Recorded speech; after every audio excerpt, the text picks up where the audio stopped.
గుర్తుగా తెలుసుకున్నాం. తిరుపతి దేవస్థానం కదా. పోలసుబ్రహ్మణ్య బాబు ఎంతో ఇష్టం. అవునండి. పోలసుబ్రహ్మణ్య బాబు ఎంతో ప్రీతి. అంటే డబ్బా కానీ 5 కేజీలు కానీ 3 కేజీలు కానీ పోలసుబ్రహ్మణ్యం చేస్తే అవునండి.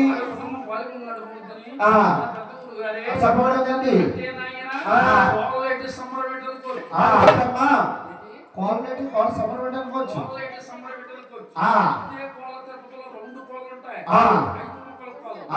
కోళ్ళేసి పల్లకి ఊరేగుతుంటే ఈ పక్కన కూడా తిప్పుతా ఉంటారు, నమ్ములు మోస్తారు పల్లకి. ఏమండి గురుగారు నమ్ములంటే ఎవరండి? నమ్ములంటే సెగలున్న వాడే నమ్ములు, వాళ్ళు జన్యం ఉన్నవాడు ఫ్యామిలీ అంటారు. ఇంకా రకాలు ఉన్నాయి, ఆడలో 3 శాఖలు ఉన్నాయి.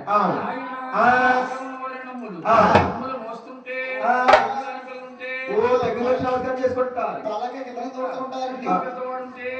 పట్టుకుని నమస్కారం చేసుకుంటారు, పెద్దవాడుంటే దూరం నమస్కారం చేసుకుంటారు.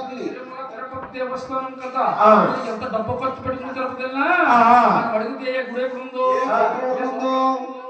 దేవుడు ఎక్కడ ఉన్నాడు మనం అడిగితే చెప్పలేదు. ఈ కథలో గుడి ఎక్కడ ఉందో, దేవుడు ఎక్కడ ఉన్నాడు, ఈ కథలన్నీ వరుసగా వచ్చేస్తాయి. మొట్టమొదటి నుంచి ఈ కథ ఎవరైతే ఆలోచిస్తారో వచ్చిన వారికి ఎంత మోక్షం ఉంటుందో, ఈ కథ ఆలోచించిన మహానుభావులకు కూడా మోక్షం ఉంటుంది. తిరుమల తిరుపతి దేవస్థానం అంటే నాయన పెద్దలు పూజ్యులు అందరూ ఒకసారి గోవిందనామం చేయండి అమ్మా. గోవింద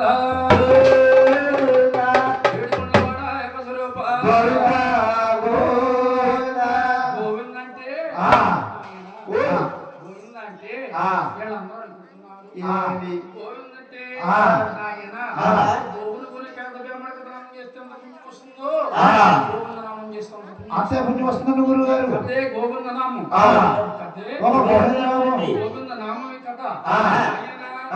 జన్మలో గాని గోవింద అనకపోతే వచ్చే జన్మలో ఎదురువాడే పుడతారు లేదా పొట్టుడే పుడతారు.